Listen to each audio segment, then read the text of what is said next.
Hello everyone, welcome back to the Aspergian Journal.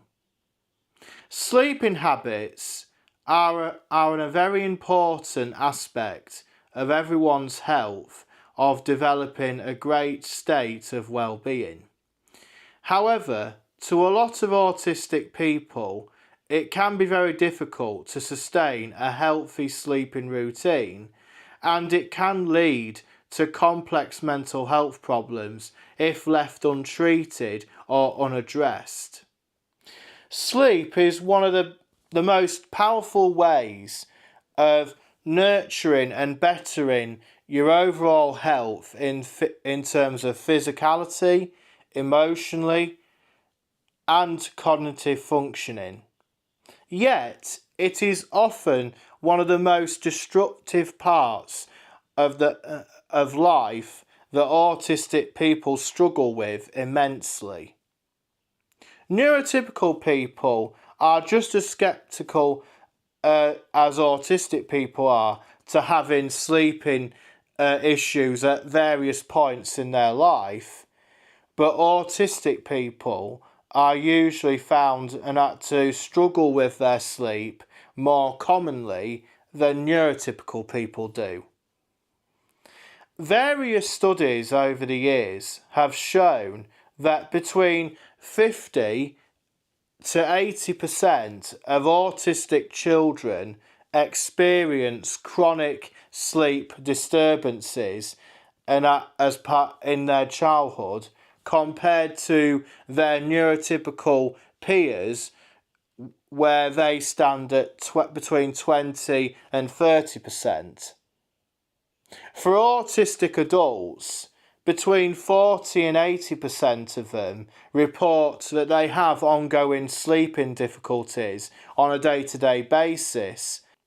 These can range from insomnia, anxiety-related conditions, digestion, weaker immune system, and also increases the risks of chronic illnesses. Sleeping difficulties amongst autistic people can often be a result of a combination of biological, behavioural and sensory factors, like suffering with irregularities and of the sleeping hormones and that we all have, and which helps us with that natural process of falling asleep and ensuring that we do have good quality of sleep. Sensory sensitivities and that can also contribute towards autistic people suffering with their sleeping. And I have done a previous newsletter about how sensory overload can lead to meltdowns and how the five senses and that everyone has and that can contribute towards those meltdowns, and how autistic people use them and to process information and their emotions for any given situations. Anxiety and overthinking can be a big contributing factor, and for those that struggle with sleep to get to sleep, and it can exasperate that much that it affects their quality of sleep, and it can also lead to other psychological issues further down the line if it's left unaddressed. And it can also lead to communication differences, or being able to communicate with others, because if you don't have enough sleep, and that you can be moody or groggy, or just don't want to interact with other people, and then that has a contributing effect on one who wants to develop their social skills or become better at communicating with others. Autistic people do share a lot of similarities with those who have ADHD, which is attention deficit hyperactivity disorder. and that because they are commonly known for having sleeping troubles, as they struggle with the ability sometimes and that to be able to give their minds a rest, and they always like to be on the go physically and they can't shut off, and they also maybe lack the self-control of their hypersensitivity or impulsivity, and that which can then affect them as a human being but also as a family unit. And their symptoms can get to a point where they have to take medication to be able to regulate their physical and emotional symptoms that ADHD can bring, and that for them to be able to function and on a day-to-day basis. Now, for me, I don't suffer with ADHD personally, but I do have a cousin and that is ADHD, and they have to take medication and that to be able to regulate their thoughts, behaviours, their mood swings, just to be able to function on a day-to-day basis.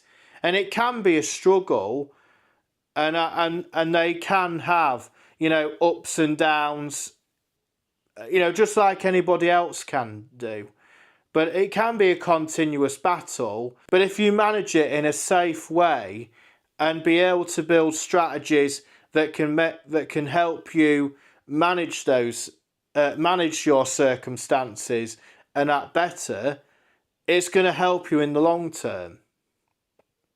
When I was a child, I used to struggle with my sleeping routines, and I was one of those children where I could sleep during the day but not at night. And it was a struggle, and it got to the point where my parents had to force me to stay awake until the time was right and I had to go to bed and then fall asleep. Now, all children go through these natural patterns as part of their early stage development cycle, but for children that have with autism, it makes the process harder and more stressful and for their parents. And one of the biggest contributing factors towards this, and that is mainly anxiety, along with other natural childhood behaviours. The main question here is, why does better sleep matter, and what are the benefits for it? One of those benefits can be emotional regulation. By having a regular sleeping routine, this helps us to be able to manage and control our emotions better and be able to process our thoughts and feelings and that in a constructive manner, and that so it doesn't allow us to get overwhelmed. Because if we're tired and we don't get adequate amount of sleep, we are more likely to be moody and always, taking our frustrations out on others, even though we don't have any intentions of doing so. For autistic people, it can also increase the risk of having sensory overloading meltdowns if we don't have adequate amount of sleep, and which then affects our ability to manage stressful situations where our sensory overload is going into overdrive, and it's just contributing to increasing our anxiety levels, and then it just perpetuates that vicious cycle of nerviness, and we withdraw ourselves from situations where it can aid our personal development, but because we are allowing our fear, our tiredness, and anxiety to control our lives, we end up withdrawing ourselves from the things that we do want to do, and all it's doing is just keeping you in that stuck rut of despair that no one wants to be in. And believe you me, I've been there myself. Now, I have talked about anxiety and how it has affected me and what methods I've used and to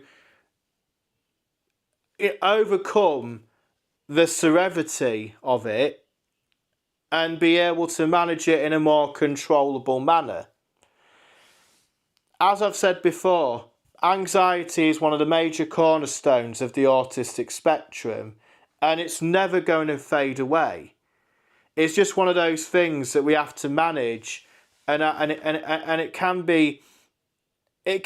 play a massive toll on our overall mental well-being only if we let it.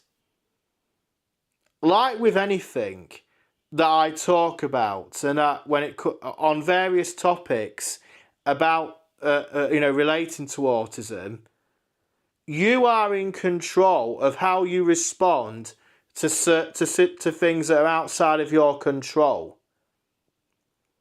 Now, to get to a point in your personal development journey of where you can manage things better, that does take time, and it takes a lot of trial and error and effort on your part, and trying different things and being open-minded to new things. And that's the steps that I had to take, and when addressing a wide range of areas of my life, and to be able to, not only be a better person in the long term, but also to be able to tackle things in a more constructive way without it hindering my efforts and my attempts to live my best life as much as possible. And one of those key areas of addressing and trying to better my well-being was my sleeping habits and having a proper routine, and practicing that routine on a conscious and consistent practical basis, and over time, things did get better, but it wasn't an easy task and that to endure. Another benefit can be behaviour and social interaction. Now, when you listen to that, and if you've been following my channel and newsletter on Substack up to this point, you might be thinking, how does better sleep contribute towards social interaction when autistic people struggle with socialisation, and that can be a barrier for progression in itself? That can be true. But, however, if you have a better sleeping routine and have better quality sleep, and you are more willing to speak with other people and be able to open up with people that you can relate to, because if you struggle with your sleeping and you're really moody and really and you're in the real depths of despair when it comes to your sleeping difficulties, you are more likely to withdraw yourself from things that you maybe enjoy, like your hobbies and maybe whatever friends that you have, and you feel like you're disconnecting yourself from the real world. Believe you me, I've been there myself. But I knew that I had to tackle the issue head on if I wanted to become better and with life in general, and to not allow it to take away the enjoyment and that I do get from my hobbies and interests, and the relationships and that I have with my friends. Now, I'm not saying that I am a master of socialisation And I know that social skills in that is always going to be a barrier that the autistic people have to overcome. But if you tackle your sleeping difficulties head on, and and nurture your overall well-being, and make sure you are, be the best version of yourself, and be the healthiest version of yourself, you are more likely to be more socially engaging and with others, and be able to form friendships and that with others.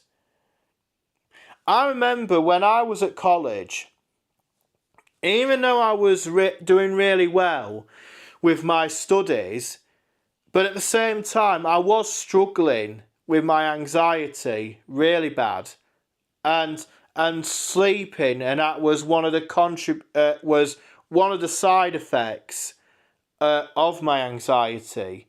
So I could, and that led to me, withdrawing from, communicating with my peers, and only speaking to those and that when it was only necessary. And it just, I think it took away more opportunities of developing my social skills, and hopefully forming, newer friendships with new people, or people that you can relate with. But this is it. Life is trial and error. You'll learn different things as you go along, and you have to try different things and see where it takes you. And you never know how much success and development you can make in your life if you have an open mindset towards it. The third benefit is learning and well-being. Now, we have touched on well-being and that quite a bit already, but when it comes to learning new things, having really good amounts of quality sleep can also help, and that with your memory retention, and at your attention span and cognitive functioning.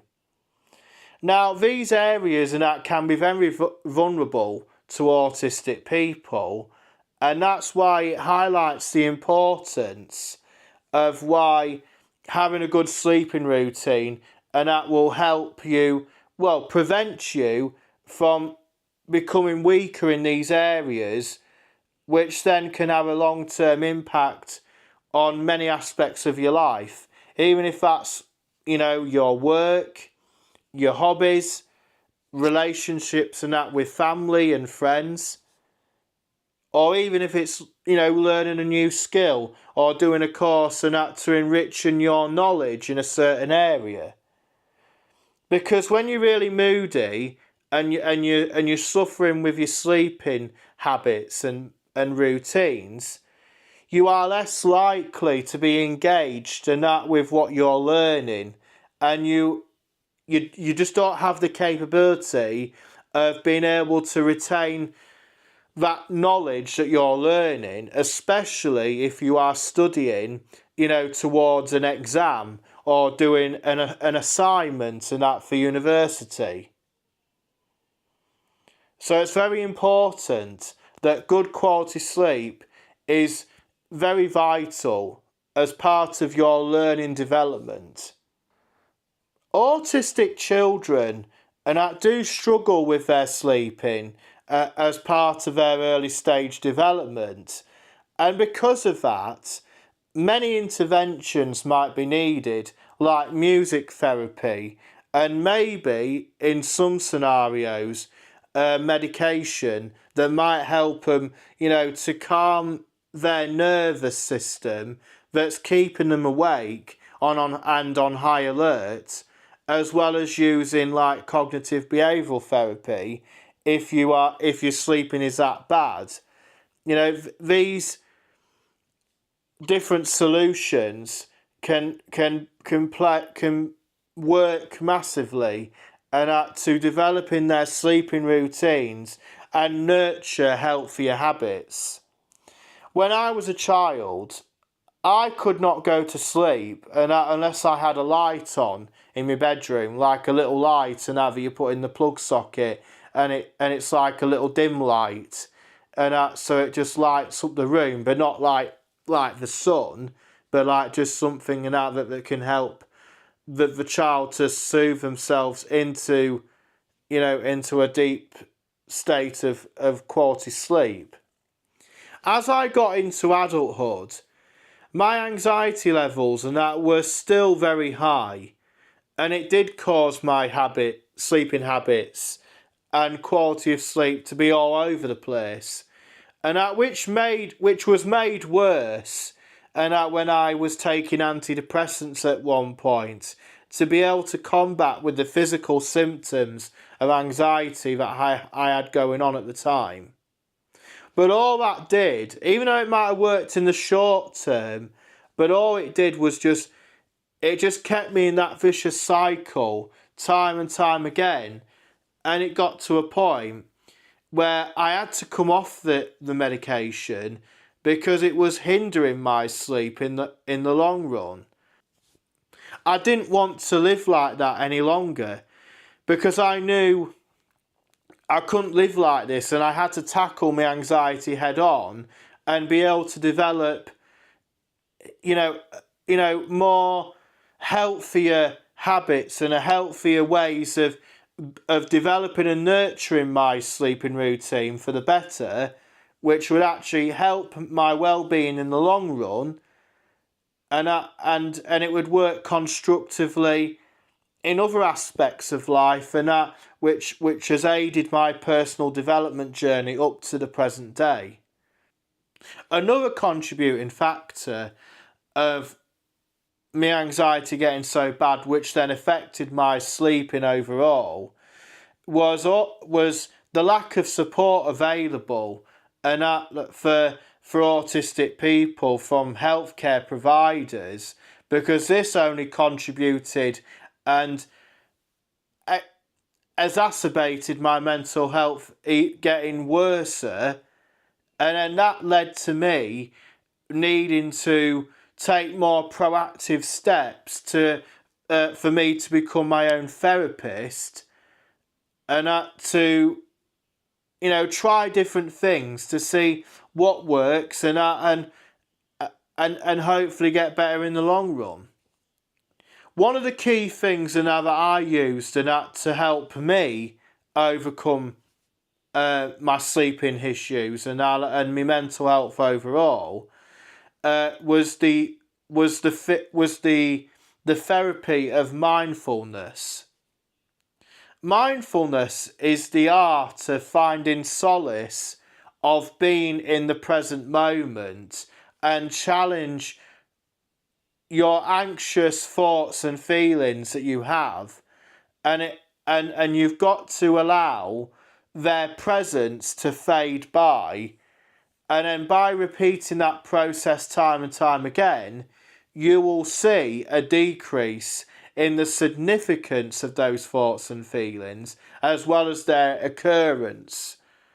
And by doing this and adopting this healthier way of thinking and having a positive mindset, it did help me massively, and to combat those intrusive thoughts and that I was having when my anxiety was really bad, and that was one of the major symptoms that was stopping me from having good quality of sleep, and it was keeping me up half the night.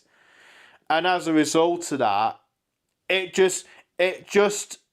took my body clock off kilter, and I had to rebuild my routine again and get my body clock back in order again. Another method that I used to help with my sleeping difficulties, and that was music therapy. And what this consists of really is playing some calming, relaxation, sleeping music and that in the background, like on your smartphone or any other device that you have.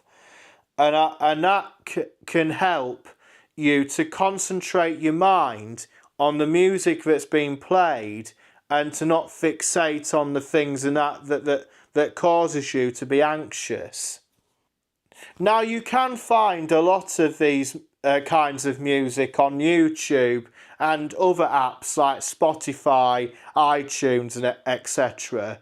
I will leave a few links and that in the description box and that as part of this video and that for you to go and look at in your own time.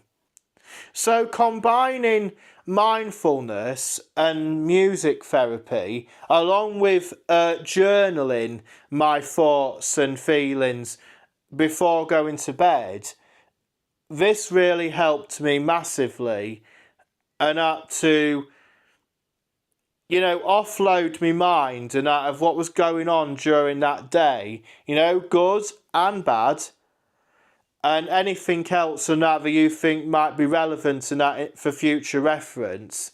Because sometimes and that just by writing it down, you're lifting that weight off your shoulders.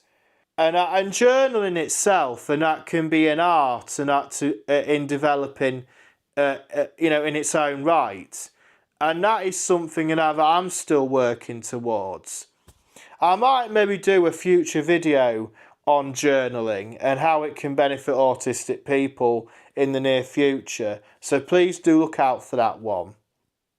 So what recommendations and that do I give to autistic people and that for them to help maintain and improve their sleeping routines and habits? Well, I've picked out 3. Now, there is many more, but these 3 I think are the most crucial. Number 1, establish a strict bedtime routine. Parents normally are very strict with ensuring that their kids are in bed by a certain time every night, as this usually encourages good quality sleep and it aids their early stage development cycle. However, as we become adults, we don't hold ourselves accountable for sticking to a strict routine of going to bed so easily, and it can take an enormous amount of effort to build the self-discipline required and to have a great sleeping routine, if only we choose to accept it, because most people and that just choose to ignore it and it just keeps them in that vicious cycle more and more. Autistic people are no different, and there is one big advantage that autistic children and adults have is that they do thrive on structure and routine. Now, you would think that this would make it easier and to implement a strict sleeping routine and adopting healthier habits that encourages greater quality sleep. But you can be so wrong. It takes the same amount of effort and self-discipline and consistent practice in developing those sleeping routines that work for autistic people at any age or stage of life, and to enforce it for the betterment of your own well-being. Sometimes you have to be hard on yourself and to become the best version of yourself that you want to become. Developing a calm, consistent bed routine can consist of like the usual, like bathing, showering, brushing your teeth, changing your clothes, reading a book or completing a puzzle. Whatever helps you create the symphony of sleeping clues and of helping you fall asleep. And it also contributes towards reducing your anxiety around bedtime. And it also helps and that regulate the body's internal clock and like the sleeping hormones that we all have, to make it easier to fall asleep naturally and harmoniously. As I've mentioned already, as part of my bedtime routine, alongside doing the usual, I do write my thoughts and feelings down in a journal of the day that's gone by, and good and bad, and anything else that I think might be valuable for further reading and for future reference, as well as playing that calming music and in the background, and so it helps you fixate on that rather than the things that causes you anxiety. When my anxiety was very bad, I also used to practice my breathing exercises, which is a crucial part of mindfulness, and to help me, stay in the present moment and allow the anxiety to dissipate on its own. And by continuing that process over and over again, the severity of my anxiety and the occurrence of it reduced over time. Number 2, create a sensory-friendly sleeping environment. Another way that can help autistic people and with their sleeping difficulties is creating a sensory-friendly environment that is soothing and for the individual, and it can support them in those moments of anxiety that they have in life, and which is then impacting on their sleeping routine. Creating this kind of environment and that can entail a wide variety of things, like different kinds of lighting and that is used, and that which can affect the eyes, and furnishings and that might be great on the skin, and it helps the individual to be at ease and whilst they're trying to calm down from those anxious states that they have. The temperature in the room to ensure that it's just right, and any other pieces of equipment that can support the individual in the moments of when they are anxious, and to calm down, so they can feel at ease with themselves, and with continuous practice that anxiety will dissipate over time. Some of these pieces of equipment might be like weighted blankets, or using an audio speaker to play your background music. When I was suffering with my severe anxiety, and only a couple of years ago, I bought myself a weighted blanket, and that really helped me, and to feel calmer in myself, and to not be like your body that's going like 200 miles an hour and it can't stop. It's like you're shouting at yourself, "Oh, give it a break already." That's what it's like. I mean, a good example, and I have expressed this in another video, and where I talked about my anxiety more deeper. It's like, imagine you are at the top of the skyscraper of the Burj Khalifa in Dubai, right? And you're on the outside of the structure, right? You're about half a mile up in the air, and you're looking down, and if you fall off that building, it's like sudden death. And you've got to climb down that structure with no support harness, and just basically, holding on to your sheer life. And can you imagine that the amount of adrenaline that would be going through your body at that time? And that's what my anxiety was like for me.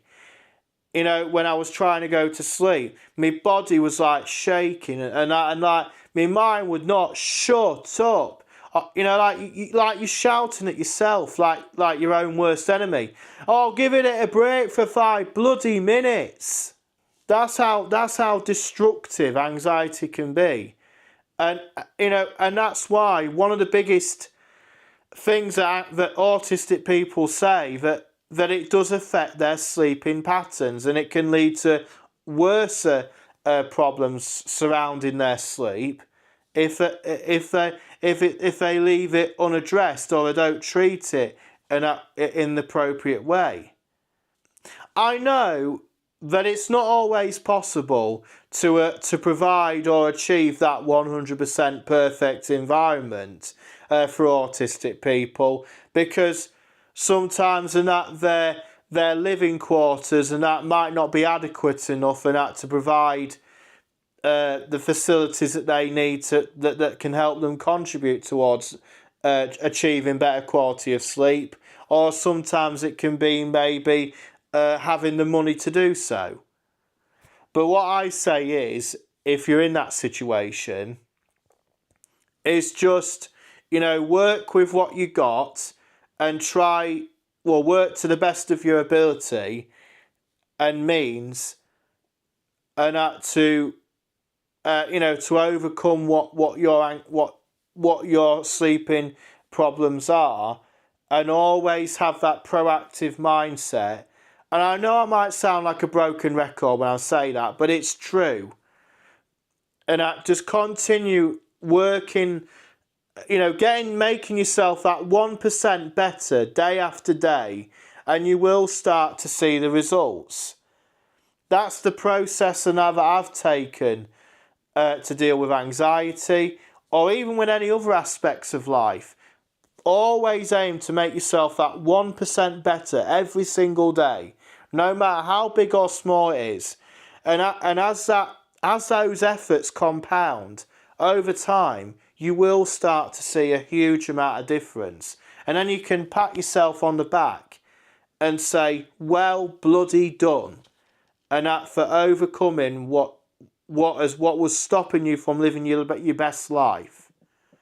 And you'll amaze yourself on the development you can make in a short space of time. Number 3, limit technology use before bedtime. How many of us are on our smartphones when we go to bed?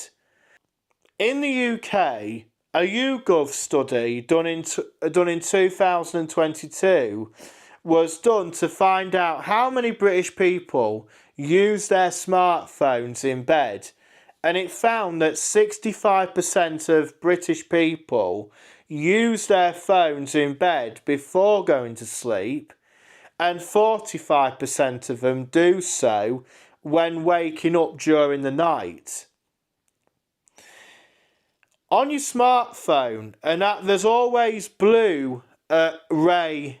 There's like blue ray mittens and that propel off your screens, and that sometimes suppresses the sleeping hormone that helps with the natural process of falling asleep and getting good quality sleep. Many sleeping experts over the years will advise you that you should replace your screen time with quiet and calming activities at least an hour before going to bed, which will help falling asleep make the process of it more easier. As we live in a chaotic and online world, it is harder to achieve that than most would love to admit to, and we have to discipline ourselves into getting to that strict routine when we deviate and that from it. From what I have already mentioned up to this point about using your smartphone or any other electronic device to play background music to help with a good night's sleep, now when you listen to that might sound hypocritical, to the contrary of what sleeping experts would suggest. But if you only use the device for only a minute to put that background music on, and put the device somewhere out of reach and that from your bed, you are less likely to use it for any other reasons. And it will also contribute towards having that better routine of falling asleep and staying asleep as you practice that process more and more. Despite everything that I've said, it is a challenge. Even myself, I struggle sometimes falling asleep one or two nights, and sometimes you can't be hard on yourself. You just got to, take a step back and think, okay, this was a bad night. I can get back into it again. And sometimes there might be things that's going on in your day-to-day life that contributes towards, you having, not being able to fall asleep. That maybe like day-to-day stresses, stuff going on at work, stuff going on with family life, and a wide variety of other things. But all you have to do is to remain calm and remember, your cognitive behavioural techniques, your visual toolbox of different methods and strategies and techniques, and that you have built up over time, and that that you can take out when your anxiety or stress gets the better of you, and you'll learn and get better over time, and to deal with it in a more constructive and proactive manner, and that which delivers results. In valuation to all of this, we have determined that by creating and nurturing quality sleeping routines and habits are a very vital, important part of an autistic person's overall health and well-being, which are a continuous cycle of their personal development. Statistics has shown how many autistic children and adults do struggle with their sleeping routines, and the numerous factors that can contribute towards the lack of good quality sleep, and the habits that surround it. It can also be a challenge for parents with autistic children, and how the lack of sleep can manifest itself into a range of physical and psychological effects, ranging from anxiety, insomnia, to weak immune systems and the increased risks of chronic diseases. The application of using mindfulness and breathing techniques has constituted very well in not only combating the anxious thoughts and feelings that an autistic person can have around bedtime, but also by nurturing new ways of tackling these issues head on, and the anxiety that is associated with it can contribute to having better quality sleep over in the long term. The recommendations that I outlined, by having a strict routine, creating a sensory-friendly sleeping environment, and limiting the use of technology before going to bed, and that can help an autistic person to build a structure around bedtime, and that contributes massively and positively towards their overall well-being, and to give them the ability to tackle their sleeping issues and mental health woes more strongly and more effectively. And by doing so, this contributes towards them to be able to have the confidence to be able to tackle any issues they have in life more better, and they'll become a better version of themselves for it. To achieve a greater quality sleep in your life, it does require a huge amount of self-discipline and the openness in terms of having a positive mindset to try new things out that you most probably wouldn't have tried before, as long as they are healthy and they contribute in positive ways, and it helps you overcome the challenges that you've experienced in life up to the present day, so you can excel as a person in for a better future. Also, with consistent practice, you can take charge of your sleeping habits and not allow anxiety, fear, or any other mental health issue dictate your sleeping patterns. And by tackling these head on, you will be able to create a structure that is more calming and to you, and hopefully can allow your mind and to dream on freely and to your heart and soul's content. As always, thank you.